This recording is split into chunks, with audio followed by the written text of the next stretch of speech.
Welcome to the CEN show, the voice of the world community.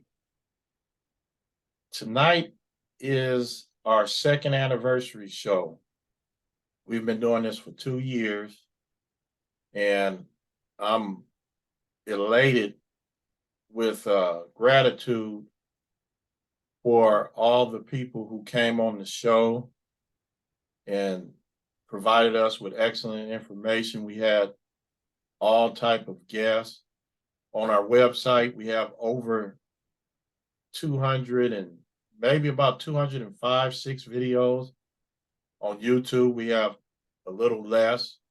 I think it's 202 right now. This is going to make 203. So I'm going to introduce all the panelists here this evening. And then we're going to hear from the panelists.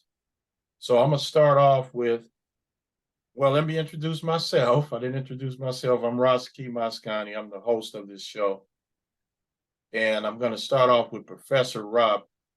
Professor Armin Ra is one of the main reasons I started this podcast platform, because when I looked on YouTube and put his name in, he wasn't there, and he's been very instrumental in many things happening in the county of Los Angeles, mainly Compton and Long Beach, and been a professor for over 30 years at Cal State Long Beach, councilman in the city of Compton, board of trustees at Compton College, transfer center director at Compton College, had programs, a tutoring program at Compton College for years, free, with a lot of Cal State Long Beach students tutoring, and Compton Unified School District Board member, teacher in Compton Unified, Linwood Unified, just numerous things. Had programs in the city of Compton for youth, adults, elderly people, just a tremendous amount of things that he have done. And he inspired me to become an educator and a father, grandfather, and, just one of the best mentors I could ever have, and counselor. I can't say enough about Professor Amin Ra. Then we have Brother Joe Hembrick. I worked with Joe Hembrick for many years in Compton Unified School District.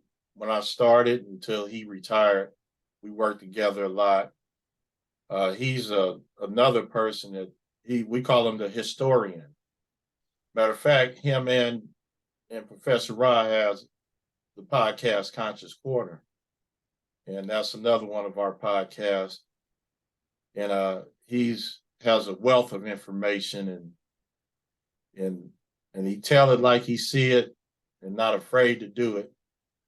And we really appreciate him imparting the good information that he does, historical information. Then we have, I'm going to mention the two sisters that's on the panel tonight. They're team members. We have Sister Linda Shorter. She's in Florida, and Linda has brought us many great guests here on both podcasts, mainly Conscious Corner, but she has made a great contribution.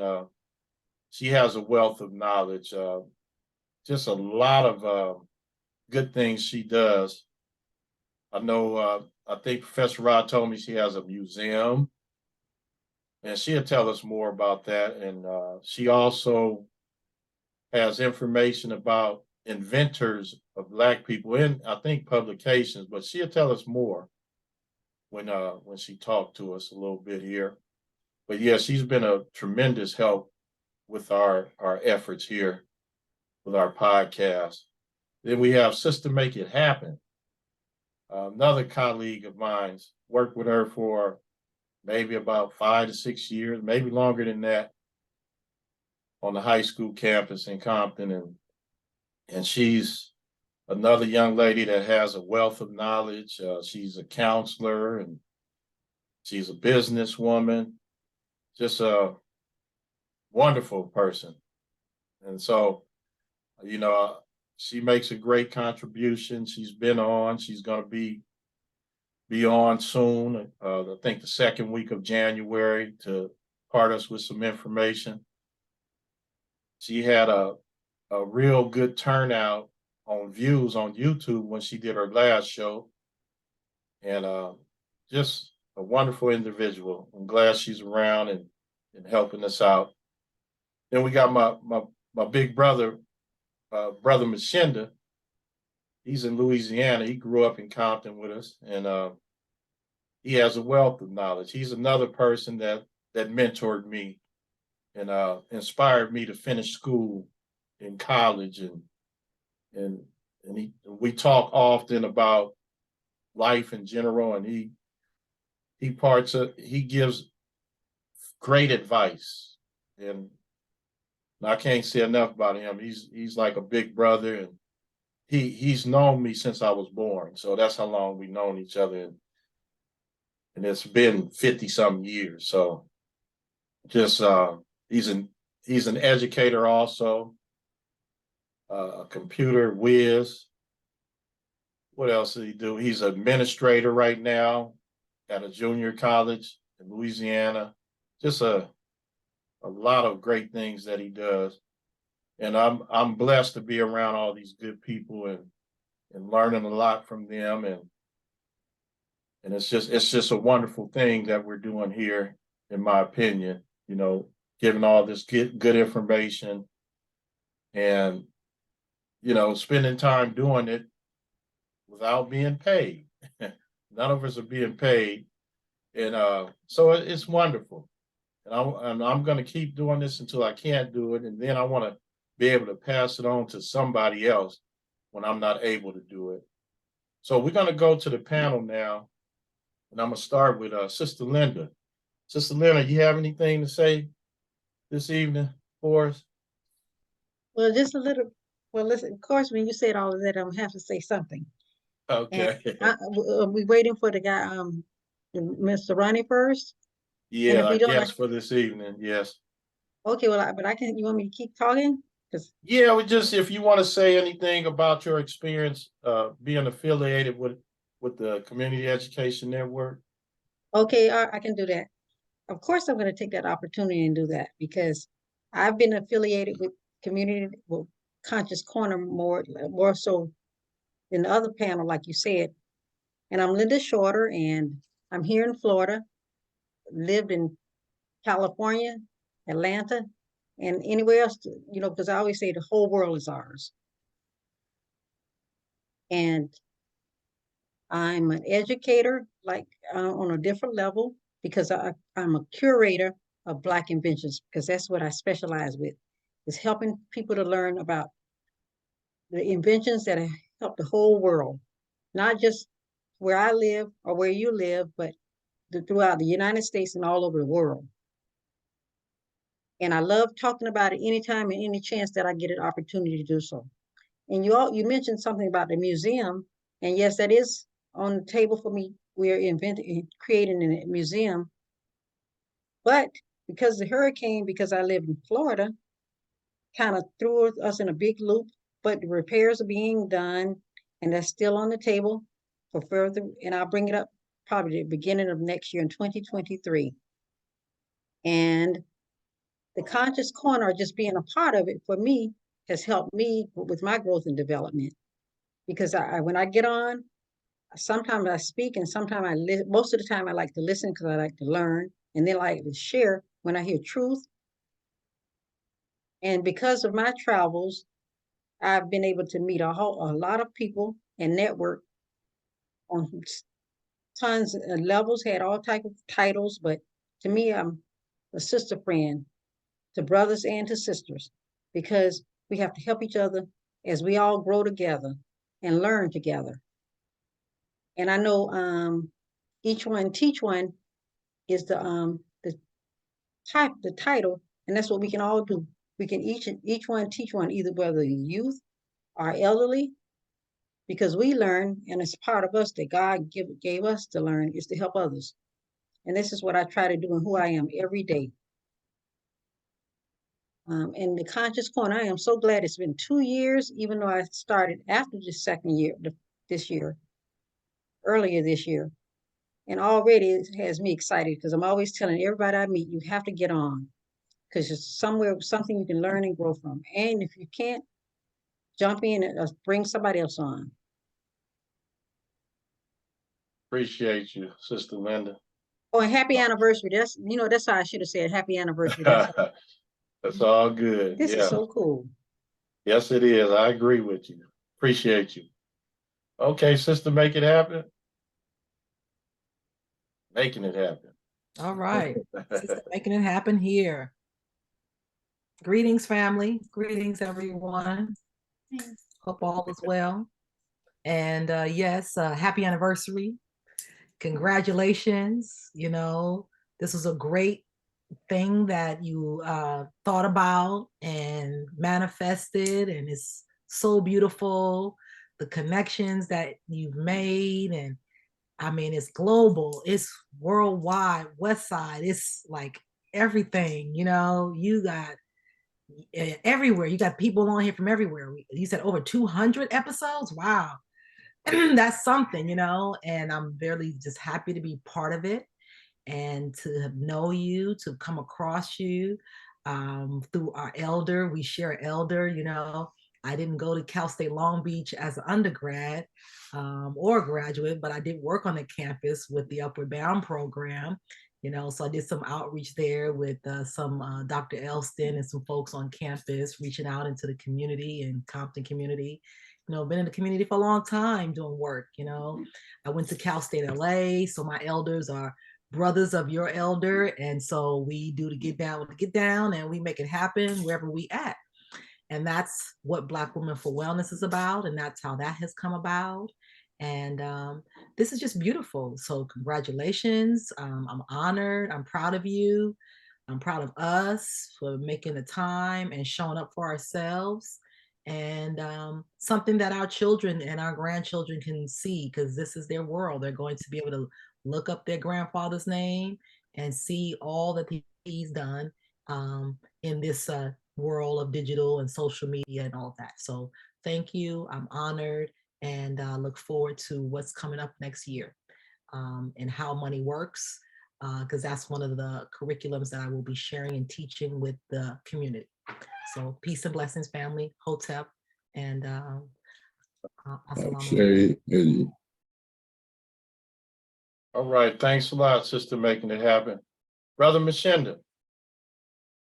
Yeah, greetings. Congratulations on a job well done, Rasa Key and everyone else on the panel. I like to, you know, I agree with the two sisters that just spoke, you know, everything they said, and I appreciate them wholeheartedly. Brother Hemrick and, of course, Professor Ra as well for their contributions.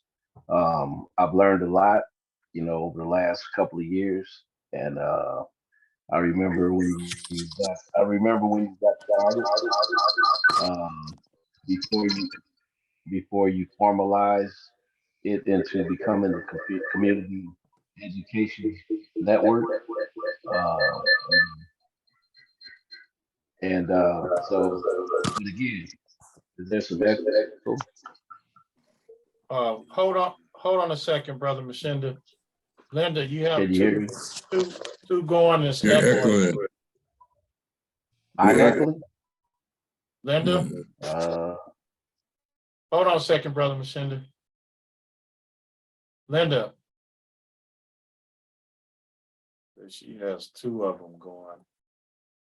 I'm just gonna mute both of them. Okay, go ahead, brother. Didn't get you.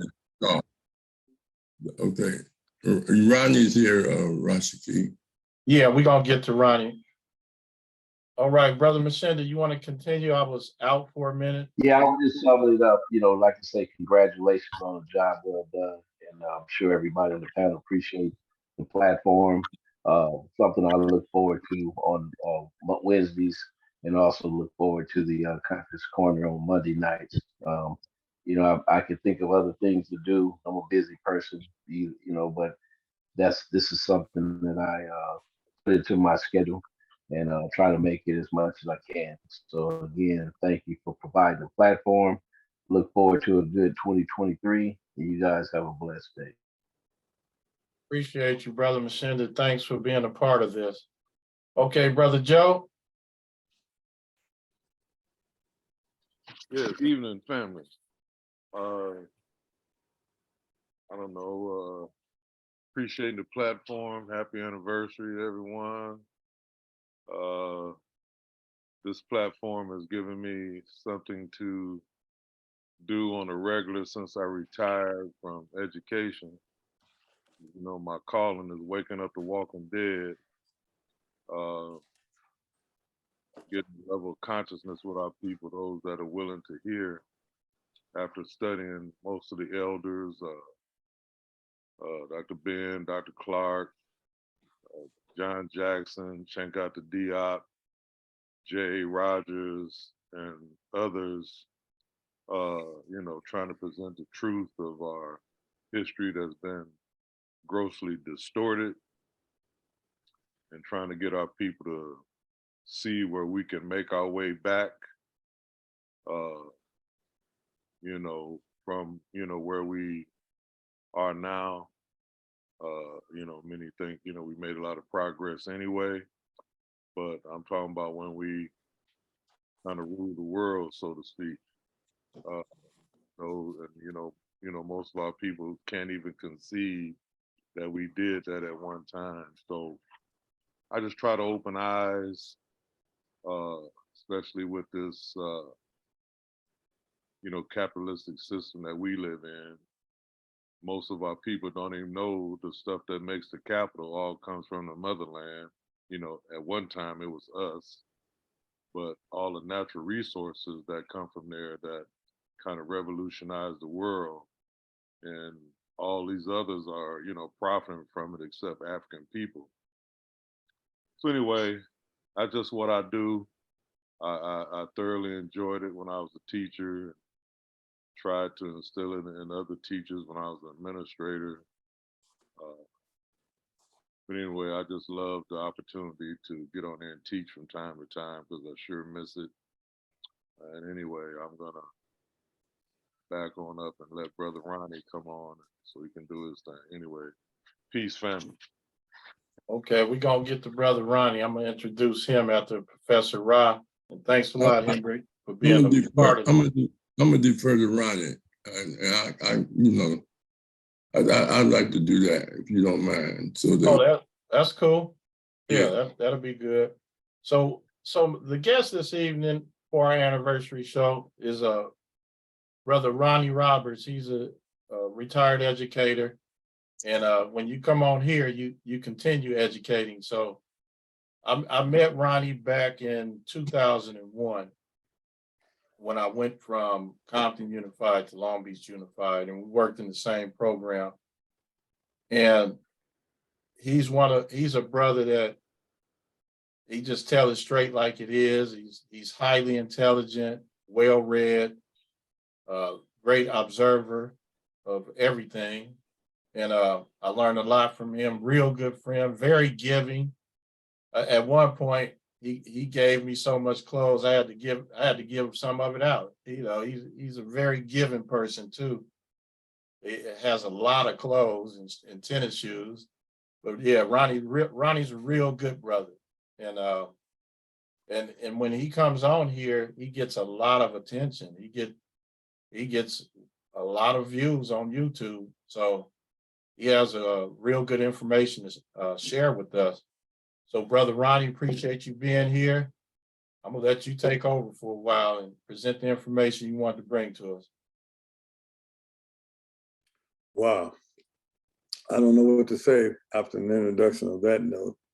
And certainly humbled by Professor Rod deferring to me. I'm certainly not that important a person in my own mind, but also in my own mind, I'm the most important person in the world, as each one of us should feel about each other.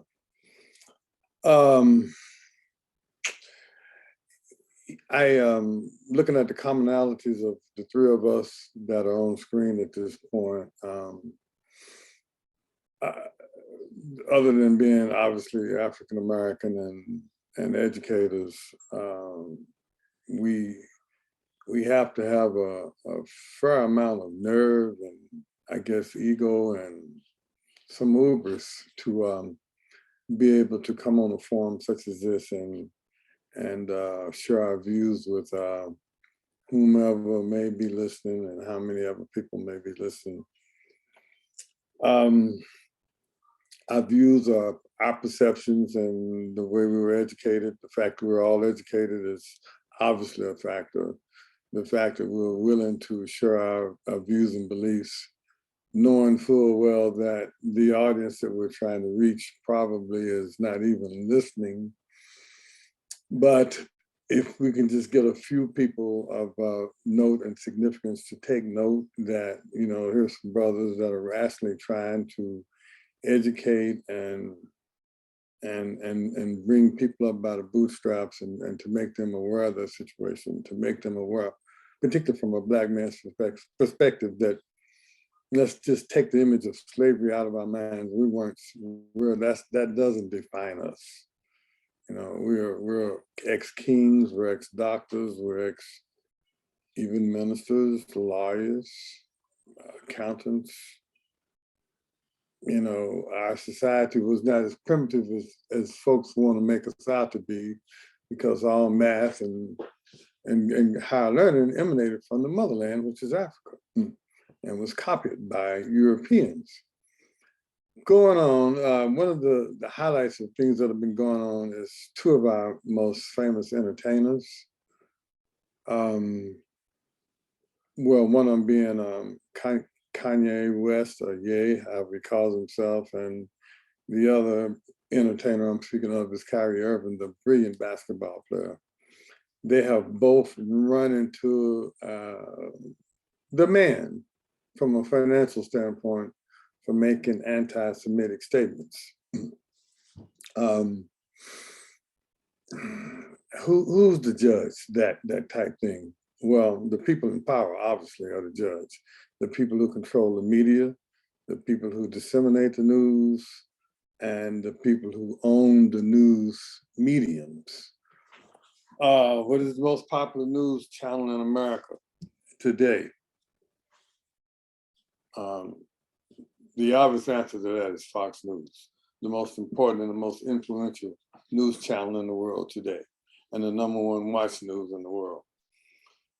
So Fox News is speaking to, say, half of America and speaking against half of America. Are they speaking to us? They're speaking only to their constituency. They're not speaking to us as people of color, except when they use us in cases like Herschel Walker. Now they want to promote Tim Scott to be the next Republican presidential candidate. And he's not a very bad man. I've listened to some things he said, but I've also think we probably need Black Republicans, but real men and real statesmen and real scholars, not the buffoons like Herschel Walker. I have a certain amount of respect for Tim Scott. I have zero respect for Clarence Thomas. Zero, I mean zero respect. Zero respect for Herschel Walker. But, you know, that's my take on it. I mean, that doesn't have to be the take, but I would guarantee you that that's the take that's predominant in most of Black America, and that's what we're talking about. This is the Community Education Network. We're trying to educate the people at large, but we're coming from an Afrocentric viewpoint. Am I right, Professor Ra and Rashid? Yeah, we're presenting our views from an Afrocentric standpoint. Now, let's talk about Africans and Jews. Jewish people have been persecuted, have been murdered, have been minimized, and but also have taken advantage of the fact that one thing they have about them is they stick together. They say you take a black dollar and it flies out of our community quick, fast, and in a hurry. A Jewish dollar circulates inside this community many, many, many, many times. Jews have traditionally, and when I say Jews, the Jewish people are not a monolithic society. Not one person speaks for all Jews. There are very poor Jews in this country. Not all Jews are wealthy. Not all Jews are educated. Not all Jews are in positions of power. Let's get that straight, first of all. When I say Jews, I'm saying the Jews that are predominant in the news, the Jews that are controlling, and the Jews that have positions of power. In the Fortune 500, the top 25% of the Fortune 500 of the top 20 people are Jewish. There's no getting around that fact, particularly since the Jewish population in this country is so incredibly low, which is what, 8 million, 7,900,000 Jews? 8 million Jews out of 350 million people. I mean, Jews are less than 20% of the Black population in this country, but they have a disproportionate amount of wealth and power. A disproportionate amount of wealth and power. Now, is that through, considering they've been persecuted as much as Black people to a degree, or even more in some cases, how did that happen? How did that come about?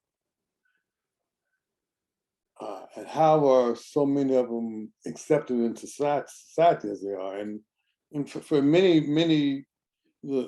back in the Jim Crow days, when Republicans were the party that 90% of the Blacks in this country were in, and we got to remember that Abraham Lincoln was a Republican himself, and Blacks were overwhelmingly Republicans until the 40s, until the Dixiecrats from the South completely flipped things into the 50s. When I grew up in Oklahoma in the 50s and 60s, we had complete Democratic government. The Speaker of the House was Carl Albert from Oklahoma. Both senators and all their congressmen were Democrats, but were they really Democrats in the traditional sense? They were kind of like Lyndon Johnson type Democrats or Dixiecrats. Lyndon Johnson being one of their own, he was responsible for the Civil Rights Act, getting that passed. I don't think he was all that much on board for it, him being a Dixiecrat himself, but he knew it was the only way to go to keep this country and to make this country as great as it possibly can be. Getting back to the premise that we're as strong as our weakest link. We got to pull up all of these people by the bootstraps. We do have to solve our racial problem, which has probably been America's biggest problem since its inception. This country was built on the backs of Black labor and Black free labor at that. And not only Black labor, but there were a large number of indigenous servants, which are white people who they considered to be less than what they were. In many cases, Irish, Italians, and other ethnic groups. Well, make a long story short, getting back to Jews, the Kyrie Irving liked a film or a documentary that was on Amazon. He got so much blowback and feedback from that, and the only reason he got that was that he wouldn't denounce the film, and I understand him not denouncing the film, but at least making an explanation for certain aspects of it, which were definitely anti-Semitic and were definitely pro-Hitler, who I don't know how anyone could equate him with anything but being a monster, period. But there are those who don't think so, primarily of the Caucasian persuasion, but by any definition, Hitler was a monster. His problem was he didn't repudiate the film fast enough for the folks in power. Who is the commissioner of the National Basketball Association? He is a guy by the name of Adam Silver. Adam Silver is a Jewish man. It's an old saying that you don't bite the hand that feeds you. And while Adam Silver personally was probably horrified by what Kyrie said, he didn't take it from a personal standpoint because he's a businessman and he's a leader. he took it from a standpoint that what Kyrie was saying was lessening the brand, and the brand is the National Basketball Association. He knows that Kyrie is not anti-Semitic. The owner of the Nets knows that Kyrie is not anti-Semitic. But we all know that Kyrie is a different cat. He's kind of what you call a contrarian. He has some strong beliefs. He's not a particularly educated man. He went to Duke one semester before he matriculated to the NBA. Those guys usually take 9 to 12 hours to stay eligible. He's not an alumni of Duke. It's probably a question if he passed any classes at all. Those one and done guys, but that doesn't make him uneducated or not educated. But he gets his platform from the standpoint that he can dribble a basketball better than anybody's ever done it in life. He gets his platform from the fact that he is a tremendous basketball player. One of the greatest to ever play the game, quite frankly. And he gets his platform from the standpoint that he's a good-looking, reasonably intelligent Black man who his charitable contributions are just, he doesn't even get any credit for all of the things he's done, all of the money he's spread around this country and to Native Americans, which his mother was half Lakota, Jewish Lakota Indian, and died when he was 4 years old. So he's given a lot, he's done a lot for other people, but he's in his own head. He does things his way, and he can afford to do that because he's a multi-millionaire, has a fortune of like 90 million. He can walk away from the NBA. He can walk away from $10 million a year Nike contract. But, you know, was that a good, wise decision he made? From the standpoint, if he had just walked that back earlier, and he walked back everything he said, if he had just come clean and said, hey, I made a mistake. I didn't really even look at the whole documentary, which he obviously didn't. And just say, hey, I agree with certain parts of it, but there are certain parts in it that I found boring, hidden off the hook. But you know, some of us, and I'm guilty of it. I was talking to one of my mentors and one of my administrators in Long Beach about it just yesterday. You know, sometimes you can back us into a corner and we don't know how to appropriately de-escalate a situation, and we take it too far, and then, you know, once, you know, to stay employed, he had to walk it back. Else he'd never played. And that's what he does. Now, could he stand and not play in the NBA with $90 million in the bank and you 30 years old? Yeah, he doesn't have to play basketball, but that's what he does. That's who he is. And he owes it to his family and to those who are around him from a generational wealth standpoint to make as much money as he can, to make his brand as solid, and to be able to continue to give and to educate and to just be Kyrie, be who he is. So he pretty much walked his stuff back, which was the right thing to do. Was there some truth in what he said? Oh, of course. No question about it. There's Black Jews still living in this earth, still living in Africa. But to say that all Jews are Black or all Blacks are Jews is just, it ain't so. It's just not so. It's not historically so. Moving on beyond Kyrie, the things that are coming out of Kanye West's mouth, or Ye, whatever he's called, are just amazing. Is he able to say the things that he has because of his platform, because he's a musical genius, and because he has enough money and wealth that there's no accountability involved? Do we as Black men and we as educators, are we responsible for what we say while we were on the job? Certainly we were. Are we responsible for what we say now that we're in a not job-like forum and in a community forum?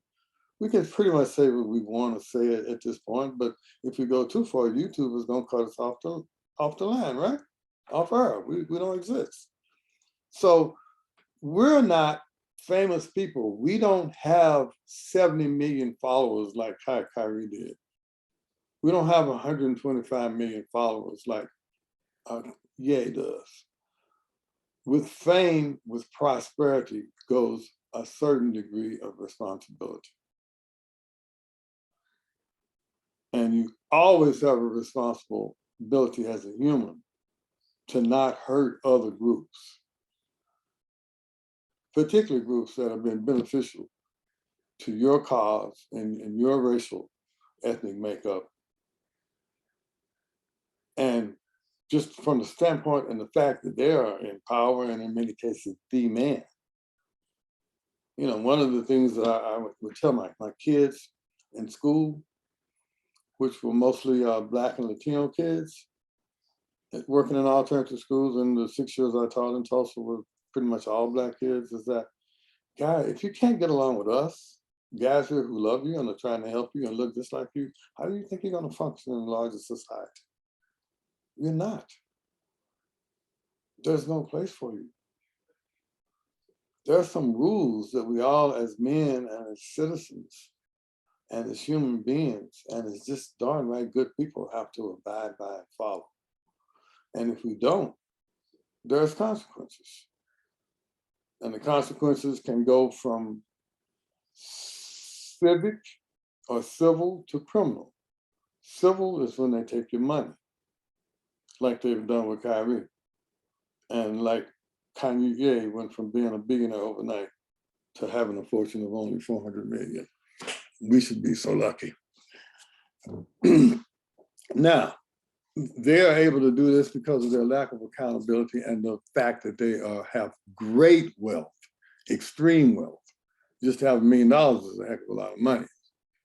But to have 400 million like Ye does, and to have 90 million like Kyrie does, they are very wealthy individuals, very wealthy, and will continue to make money. Now, the people in power in the music industry and in Hollywood, as you two Californians already know, are Jewish people.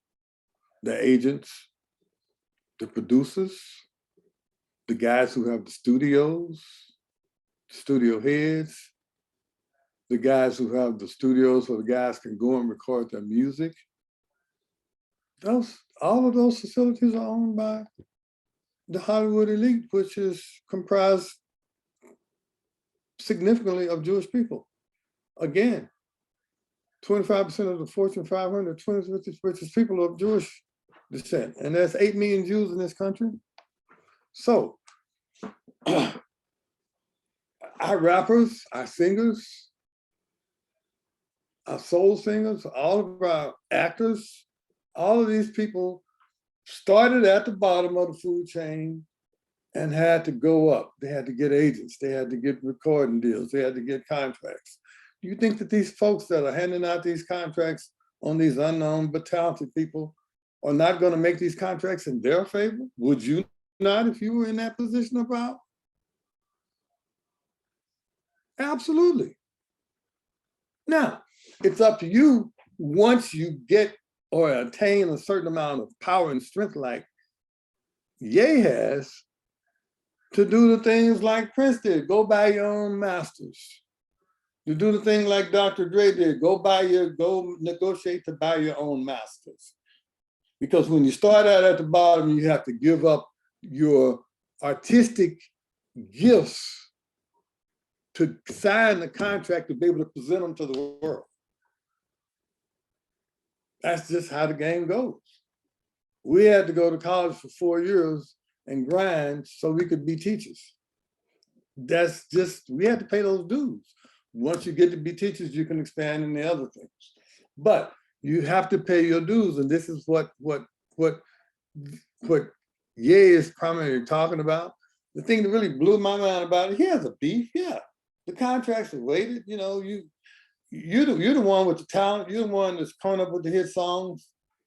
But the medium that is projected in and what makes you rich is that these folks are distributing it to the mass population, which you didn't have the means and access to do. So you get your share of the pie, then you start working on buying your own stuff and getting your own label and getting out of these contracts rather than bitching and crying about it. And he certainly has the money and the power to do just that. Buy your own damn masters, get your own record company.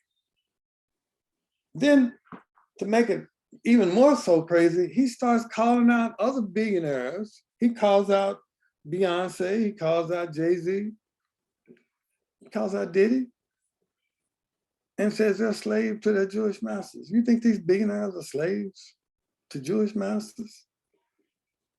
The fuck out, that's absurd. It's just absolutely absurd. It's like you and Ryan and Muscat and Rigo calling me out for doing the same thing that they're doing. Trying to just share our knowledge with others. It's then to top it off, he starts praising Hitler. Now, and I don't know, I don't understand that. I think his remarks are wrong. I think his remarks are anti-Semitic. There's no doubt that Blacks migrated from Africa have Jewish in them. I stated that earlier. But come on, man, have some facts. Who anointed you as the master of all this knowledge in your way as the way? You know, the fact that he's gotten into bed with Donald Trump and Nikki Fuentes, white nationalists, repudiates any message and any hope of garnering support from Black people. You got a guy that's going to be your campaign manager that's a white nationalist. Are you insane? You embrace Trump, but you want us to support you? It's difficult for me. I don't have a problem with, you know, and it's not Jews that are controlling stuff, it's white folks. Now, are Jews white folks? That's the age-old question right there. If they came from Egypt or Israel, what they call it, that's Africa. Is it not? Hello? Yeah. Yeah, that's Africa. One of the things that the Africans, Gamal Nasser, what was his name? He used to be the president of Egypt. He made a famous statement that was just so mind-boggling to me that I'm trying to find that statement. He talked about Israel, you know, and the Jewish state. He said when the guys, which was taken away from them, we all know that because of the situation in Palestine, that it was literally taken away from them, their land. But it's like when they lost their land and they lost their country, they were people of color, and then they came back white. One of the reasons they came back white is so many of them had migrated to the United States, a significant number. And during the Jim Crow period, because you don't know who a guy is Jewish or not. It's Judaism is not, it really is an ethno-religious race. It's about religion and it's also about race. But and then we also know that there is no such thing as race. Race is a human construct. There's just one race in the world, and that's the human race. Well, why are Jews so successful is one of my key questions. Initially, when the Jewish land was taken away from them, they were involved in, Jews were involved in a wide range of activities. They were including agriculture and industrial production. That was all taken away from them when they lost their land. So what they ended up doing, because Jews were not permitted to own land, they were unable to engage in agriculture or the industrial sphere. So a small circle of professions remained for them. Actors, doctors, merchants, and money changers. They had already worked in this labor market. They had already dominated it. This is all they were left with, and they just jumped right in on it. This is all they could do. They couldn't be common laborers. They were always highly educated. They always kept their money to themselves, and they always contributed to minority causes. Jews were so instrumental in the funding of the Black Panthers. They were so instrumental in the funding of the National Association for the advancement of colored peoples. They were so instrumental in the funding of SLIC. And all of these, the Weathermen's Organization, all of this funding was coming from Hollywood Jews. A lot of it was coming from them. Those three workers that were killed down there with the 2 Jewish boys and the black boy, Andrew Werner, the other 2 guys. They've always been at the forefront of the civil rights movement. They've always marched side by side with us. Have they taken advantage of us? Do they have stores in our communities preying on us and our weaknesses? Of course they do. As do the Caucasians, as do the Asians, and as do the blacks who can afford it. Of course they do. What are their advantages? They're always highly educated. They always keep their money together. We should be trying to emulate that to a degree. It's my opinion about that. You got to stop and think about it. The average person during that period during the medieval period was illiterate. And Jews were always highly educated because it was a family tradition thing. You know, you and I as educators, we all know that education begins at home. It begins at home. My mom insisted that I read something every day. That made me the person that I am today. It made me curious about being educated. So while most of these medieval people were illiterate, on the average Jew during that same period was literate. He could read, write, and count, and taught his children to do the same. They also were strict adherents of Torah, or their religious thing that they did. And so they knew how to apply the laws of Torah to everyday life. As a result, these guys, their influence spread. So Jews were lending money even when they didn't have a country. They were lending money to countries, and then the countries would turn around and not pay them back, take more of their money, take their land and kill them. So they've been persecuted for just being smart. Now, are they dishonest? Are they shady businessmen? All businessmen are. You look at the great wealth dynasties in this country, the Rockefellers, the Kennedys, the Vanderbilts, the Commodores, all those people were shaky. All those people had criminal-like tendencies. They were definitely greedy. They were definitely underpaying their workers. They were definitely anti-union. I just think that the Jews have done enough in this country, particularly for Black folks, for us to be an ally of them. They're predominantly Democratic as we are. They're predominantly progressive as we are. We share mostly the same values. We share the same struggle. Are they tough in doing business? Hell yeah, they are. Are we tough? Hell yeah, we are. You want to see what people do with money and power? Take a look around the world. Take a look and see how countries are run.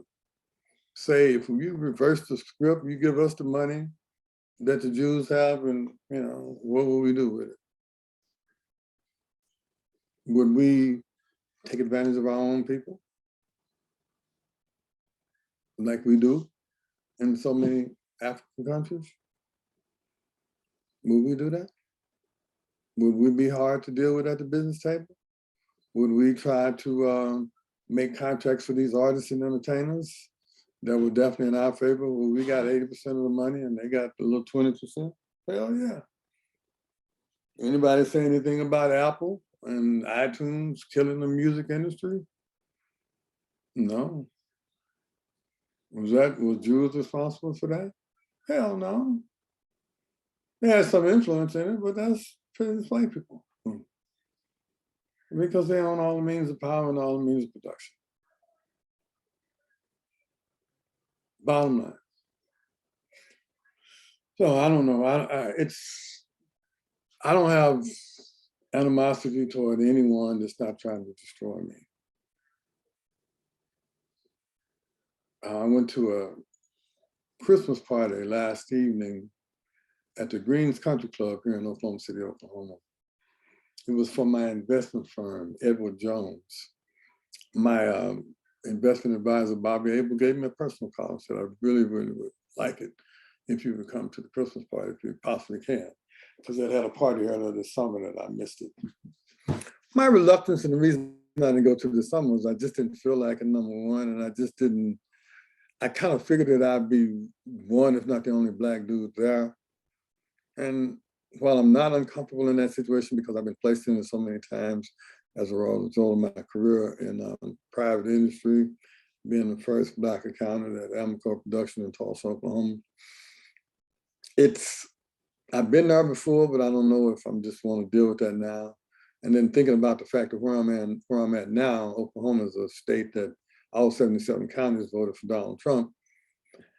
I'm thinking, okay, I'm going to a Christmas party with some probably fairly well-off people and some really wealthy people, because that's who has money in brokers' houses like Edward Jones.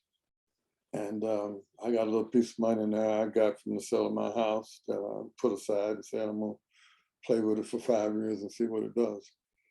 At any rate, I'm walking there and it's 120, 150 people, and I'm the only Black guy, and I look around and try to find me a friendly table to sit at, and there's no such thing.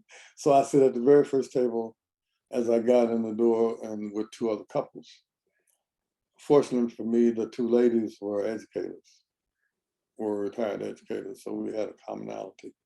But as I observed as the evening went along, we were talking about our kids and grandkids, the commonality of all peoples. We all kind of want the same thing, to raise our kids in a good environment, to be comfortable, to be free from illness and disease, and to prosper, and to see that our kids prosper.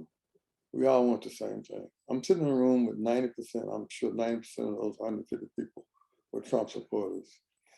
But you know, it was just like they were going out of the way to a degree to accommodate me, which I find not so okay with that.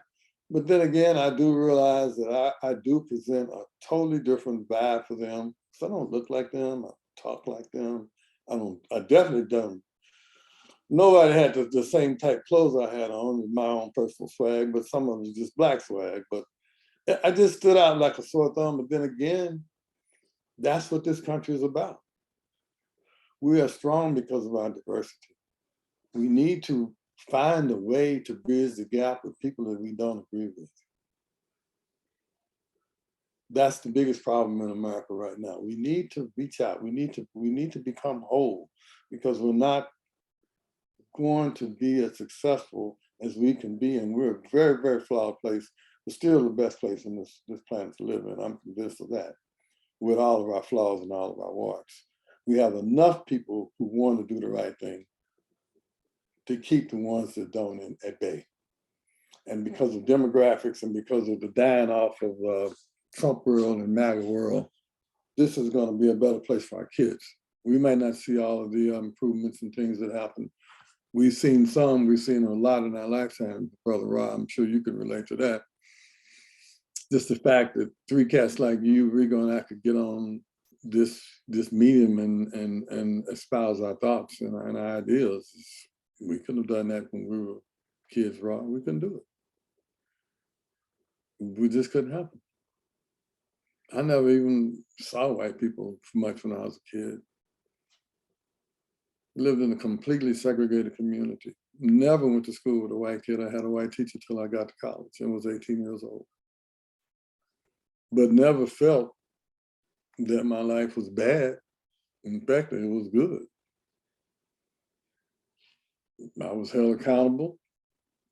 Now, unlike some of these other young men, Kanye West's grandfather was one of my heroes coming up as a kid, because Kanye West's mother went to Oklahoma City Douglas with me. She was a freshman when I was doing my senior year. I didn't even know her. I knew of her. I knew she was Floyd Williams' daughter, but did I personally know her? No, she was a freshman. Seniors don't hang out with freshmen. I was probably more of a star at school than she was. I'm sure I was, just because I was a senior and a man from that standpoint, and an athlete and a scholar. But make a long story short, I think his grandfather would literally roll over in his grave if he saw what was coming out of that boy's mouth.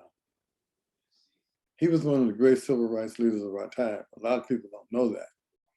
Now, Clara Luper probably is one of the most famous civil rights people in this country, because Oklahoma City was second or third after North Carolina with the sit-in movement. And Brother Williams, Portwood Williams was the name, drove kids to the meetings, financed them, was behind the scenes support of hers, was out front when necessary. He ran a grocery store in Oklahoma City and also did some other business type activities. Just a wonderful, wonderful man. And his son, Portwood Jr., is one of my close friends, a guy that I see on a monthly basis. So, and just being around him, we were playing cards with him with some other people the other night, and someone asked about him because he has pictures of Kanye in his house and in his garage, being his nephew. And he said, well, all you can do is just pray for him. It's a tough situation, man. I don't know how to say it. I hate to be critical of another Black man, but I think that we as conscious and aware Black men have to not necessarily be critical of them, but call them out on this stuff. Some of the things he says are so obviously true, but the praise of Hitler, the hanging out with the white nationalists, having anything to do with Donald John Trump, who I think is one of the most reprehensible characters to ever come up on the American scene, it's just disgusting to me. One of the things I've told many of these folks I've met down here as liberal leaning Black man, that I don't really have a problem with you being a Republican. I don't. Because if it was all Democrats, it'd be one screwed up country. But I got a problem with you supporting Donald Trump.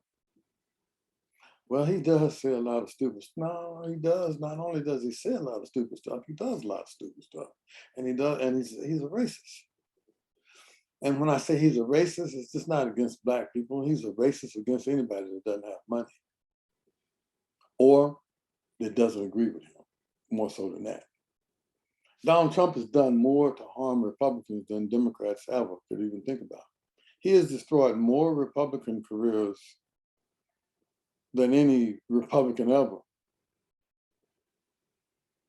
He just ruined the election for him by propping up these election denying clowns. But he's also done great harm to the country. What he's done the harm to the country is these federal judges that he's put in with these lifetime appointments. That kind of stuff can be erased over time, and it will be. But I just don't understand how a Black man could support a racist like that and have racist people in his organization. I don't get that. I don't get it at all. And I just repudiate that type behavior 1,000%. I could go on and on, but Ronnie, yes, sir. you mentioned that civil rights leader's name again. Portwood Williams Sr. Portwood, Portwood. Okay. He was and that's Kanye's Ye's grandfather. Okay. Thanks. I assure you, he would be appalled. But there's nobody to check him. His dad lives in, I think, Colombia. His mom died years ago in LA at Cedar Sinai, really, from a plastic surgery procedure she was told not to do. And he thinks that the Jewish people killed his mama. Well, why did you take it to Cedar Sinai? Maybe because it's the best hospital in LA? Well, I don't know. Why did you have a Jewish agent? Maybe because you couldn't get another agent that wasn't Jewish? Why did you have a Jewish record producer? And then you're gonna blame it on these people for taking your mama? That's some I'm not a psychiatrist or a psychologist, but there's obviously some mental stuff going on now that's not addressed. Now, all three of us are cray to a degree, but come on, man. Come on, man. You're not gonna see me none of us hanging out with Nick Fuentes. Or trying to go have some dinner with Donald Trump. Are you kidding me, man? And you know, he's so caught up in his own hubris that he has Trump to be his vice president. I love that part. That was just one of the most, you know, and Trump started screaming at him. That's just, that's only a brother could bring out a response like that from a maniac like Donald Trump. That's too funny for me though. But hey, listen, guys, what you and Rob done is just tremendous, man. I just wish I could more people would be aware of this podcast and would contribute to it and be a part of it. And thank you for letting me share.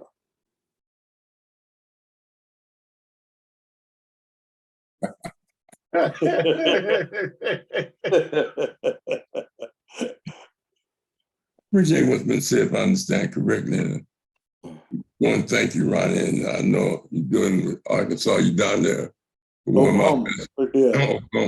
You're down there with one of my best friends, Brother Sidney. I got a chance to talk to him. Yeah, you know, I took him to dinner on his birthday. Yeah. Yeah, that was beautiful. I appreciate what you said about Kyrie and about Kanye West, Ye. But you know, I have a different take to a certain degree. Do you think there's anybody beyond criticism? No. So people can criticize other people. Yeah, absolutely. But you got to deal with the consequences. Consequences. That's the key. I ain't no problem with that. I ain't no problem with that.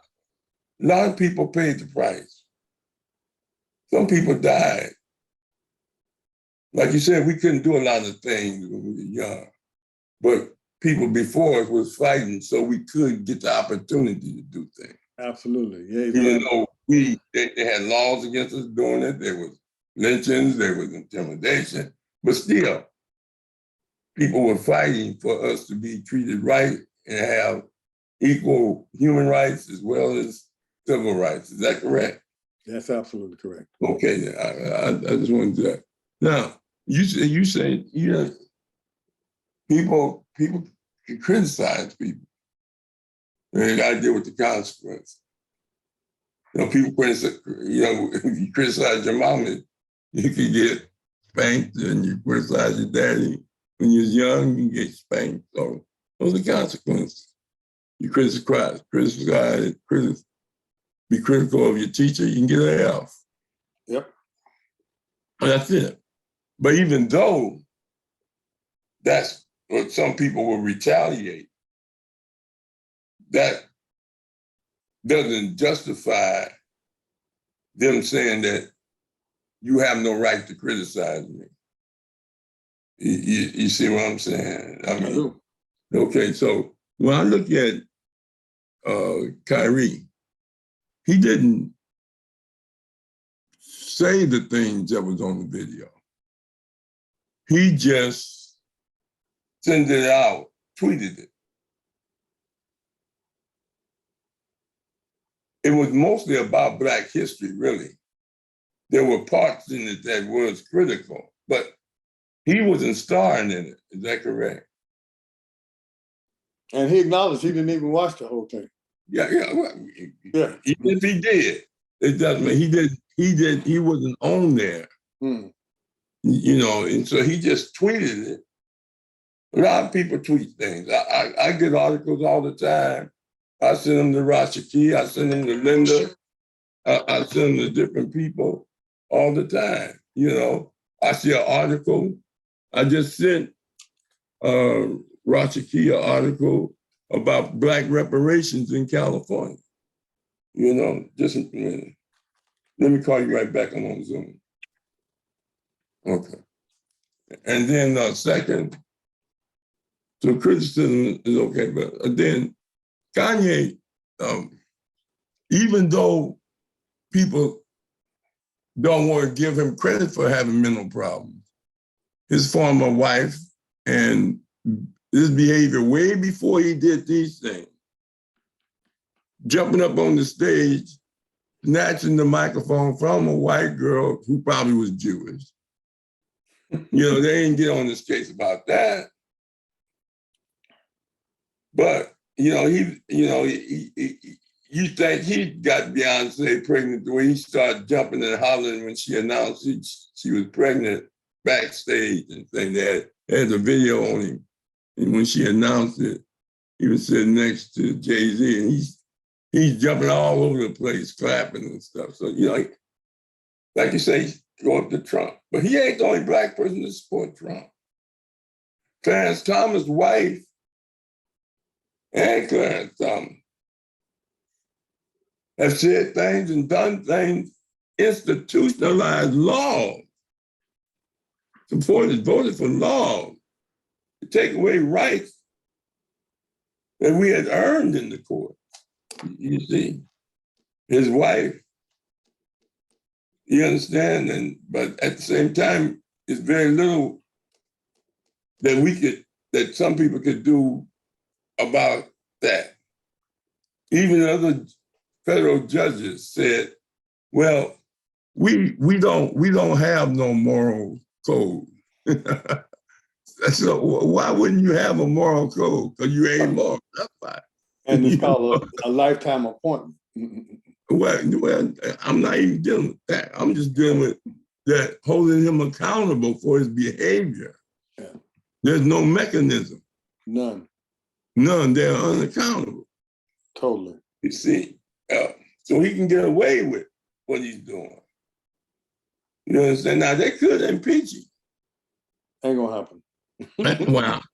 I said they could. Yeah. But they don't. Yeah. When it comes down to Kyrie, the guy that owned Amazon, Jeff Bezos. the video is based on a book. The book was #1 on Amazon. Then they put it on the movie. They the ones that produced the movie. The guy only had $8 grand, and they made it #1 movie. Must see. But they ain't talking about we need to boycott Amazon and take their money. See, we're vulnerable. The only reason they're doing what they're doing to Kyrie and Kanye is because they're Black and they don't have no structures as you laid out.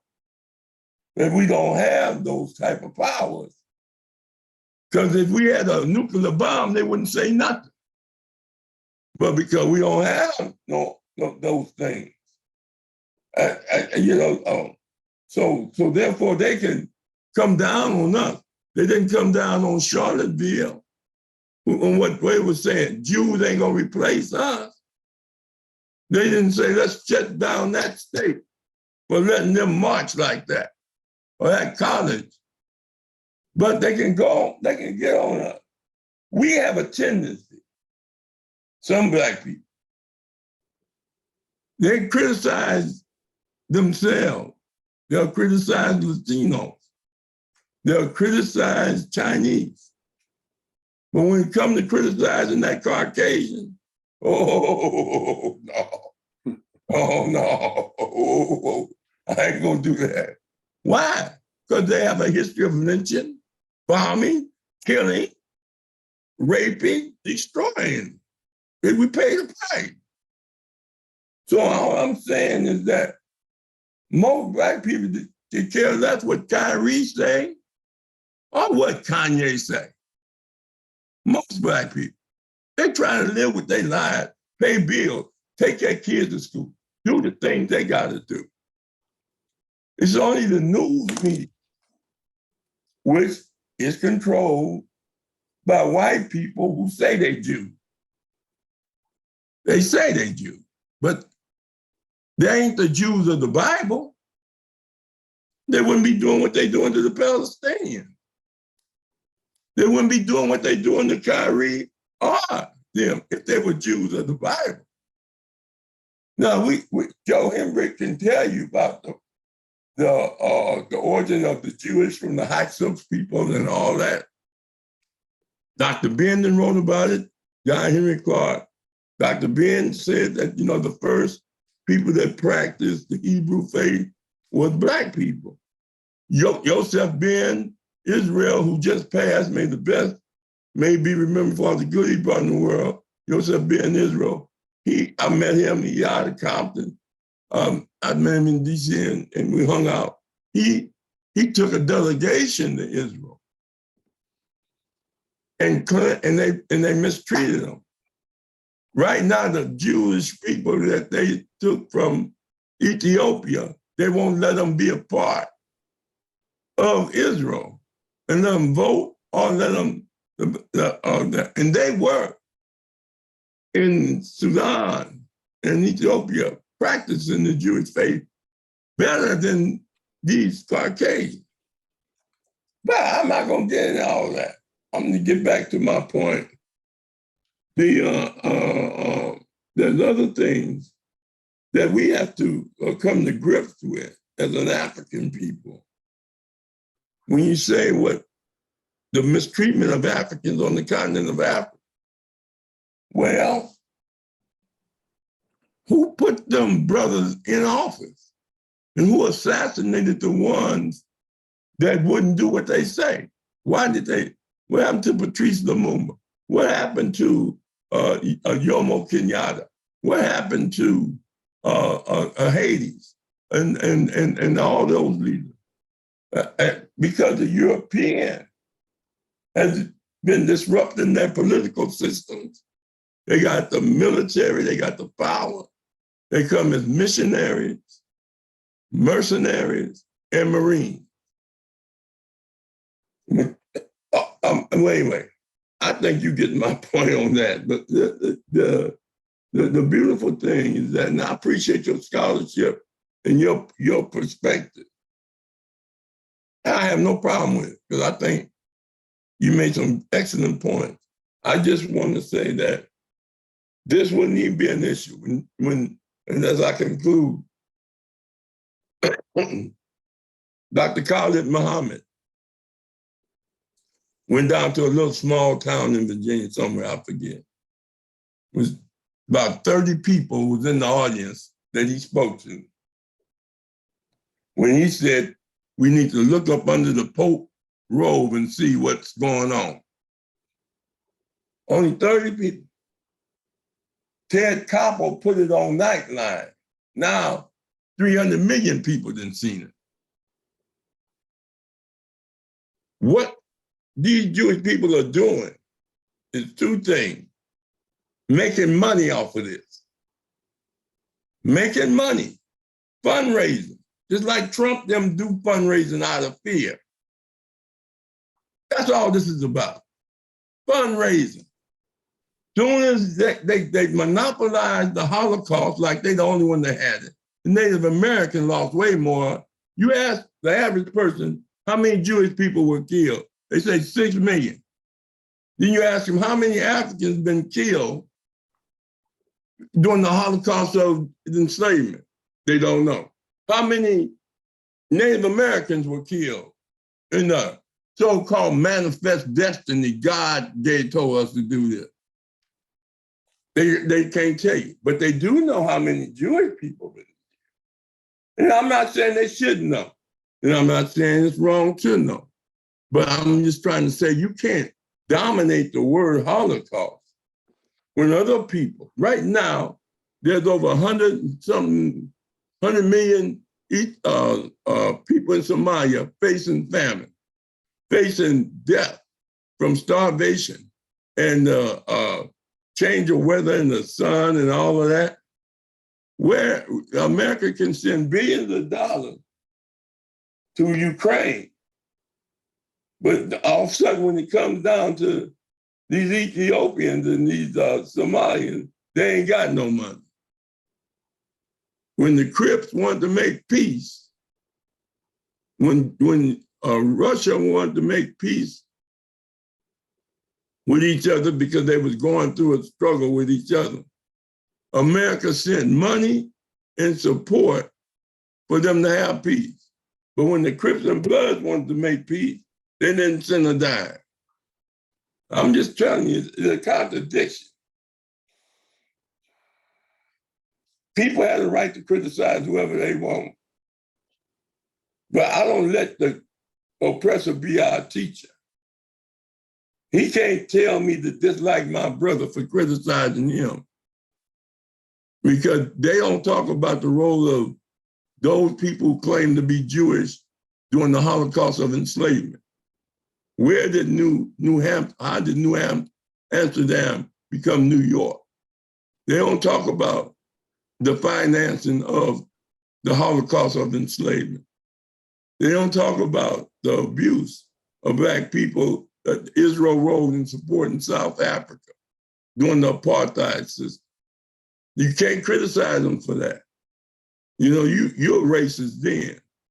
But I take your point. Yeah, bro, you should have been smarter. You know, let somebody else tweet it. You know, you have enough money to pay somebody to tweet it.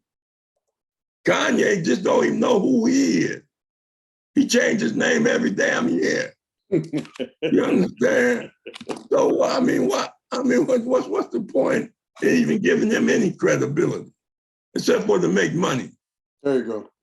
That's all they're doing. They're making so much money. They told Kanye, we don't even want your $5 million. You understand? Until you apologize to us and do this and do that. I don't think he did all those things, but I don't know. You understand? I did know that he's a strong brother, and No you know, question. to me, he went to Sister Claire Muhammad School in New York, wrote them a check for $60,000 on the right there, the oldest independent Black school in the city of New York. So, like you say, he do some good things. And, you know, he's a Muslim with the Nation of Islam. Mm-hmm. And so therefore, you know, most of his actions is based on him being in the nation. What happened to religious freedom? What happened to religious freedom? When Jimmy Carter was going to a church that had in their doctrine, don't let Black people in it. And the brother went down there and exposed it. Andrew Young, Coretta Scott Young defended Jimmy Carter. You understand? He's running for president. I give up. And then about being young, I was 16 when I had my first participation in armed rebellion in 1965. I was in 11th grade in high school. And that introduced me to the movement. So some of us young was doing it. I don't know how to wake up and see a bunch of white people in the neighborhood. I'd go crazy somebody, you know, I mean, you know, I ain't saying it won't happen, but you know, I like where I live. I live in Compton. You know, me and the Latinos, most of the brothers and sisters, some of them didn't move, but I'm still here, holding out. You understand? Because, you know, I could have moved, I could commit class suicide. I could have went to Orange County, but I chose to be here, to live with the people, where the struggle began, Watson, Compton. But I ain't mad at the people that moved. You know, yeah, they had it right. There's a lot of reasons people move, not just because they want to be around white people. They tired of the violence, they tired of the drugs. But who's putting the drugs and the guns in the community? It ain't enough. Yeah, all right, that's all I gotta say, Roger. Sante, son. That was good, Ronnie. That was beautiful, wonderful. I'm gonna go to the panel and see if they have something. We gonna call it a night. It's been beautiful. Brother Joe, you have anything? Happy second anniversary. Appreciate Yeah. it. Appreciate it. Hey, it's your anniversary too. It's all of it. We all together on this. Brother Joe, anything? What do we have to Joe? Brother Machinda, you there? Yeah, I'm here. Anything before we get out of here? Well, again, happy anniversary. Appreciate our guest tonight again coming on. Like I say, appreciate his point of view. He wrapped it up in a nutshell.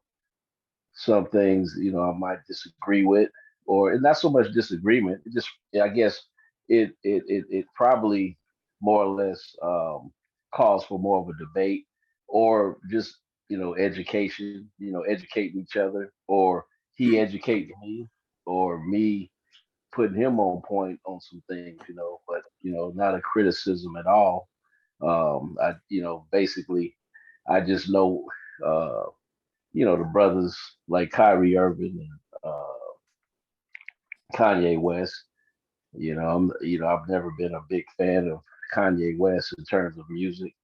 He does appear to project confusion, but sometimes people wake up. They're evolving, so through that evolution, they're still projecting confusion until they come full circle. Maybe 2 years from now, 5 years from now, he might see the light and project himself on another level. As far as Kyrie Irving, I think Kyrie Irving's an intelligent brother. I don't think the European education system that we're subjected to tells all the truth. I believe the brother is educated on different levels. I'm sure he's constantly pursuing a higher understanding. I respect that with him. I must say that the so-called Jew, the white Jew, or whatever you want to call it,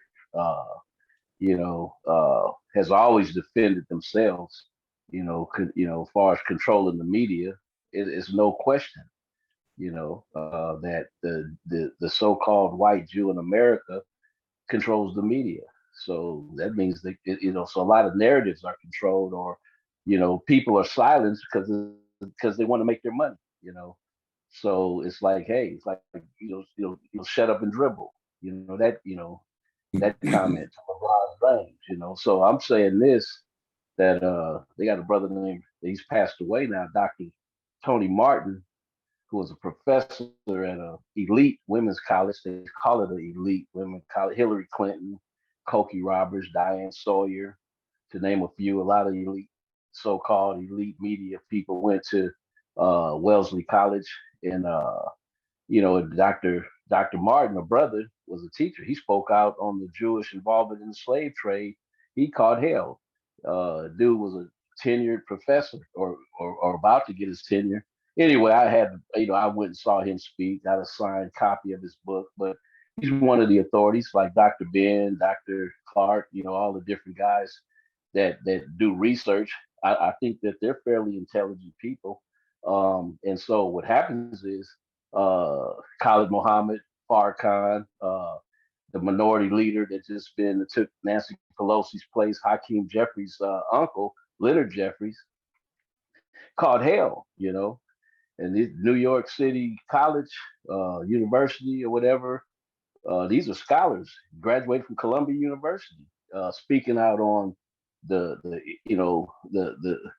piracy and the ill effects of other people that try to hold other people back.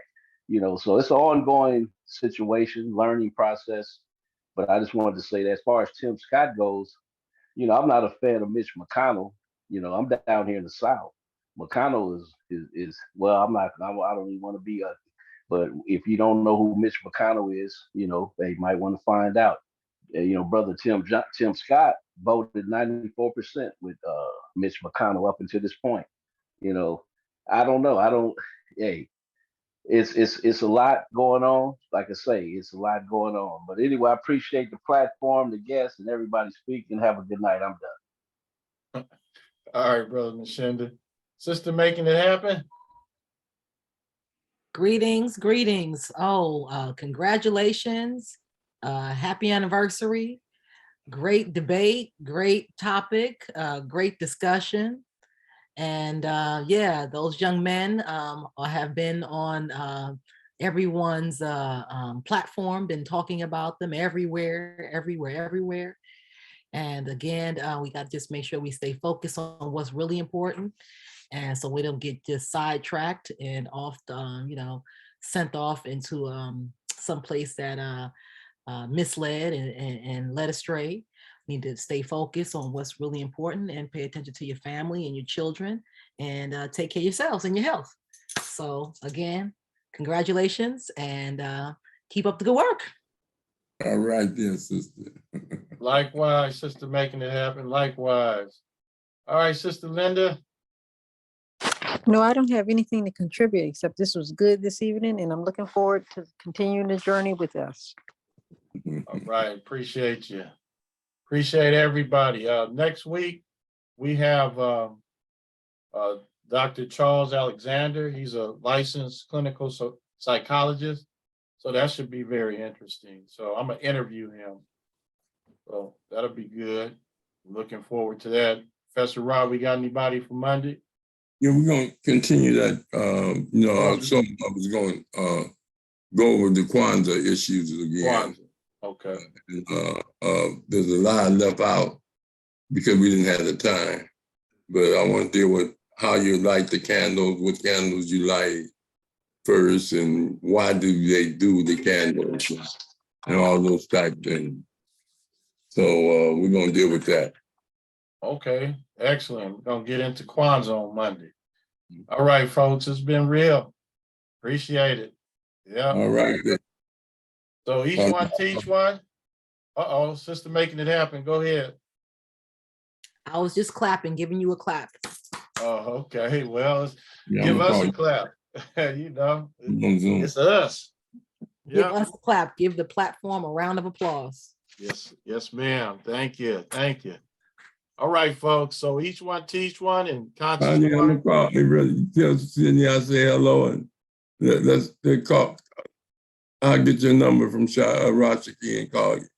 And, all right. All right. All right. All right, everybody. Have a good evening. See you soon. All right.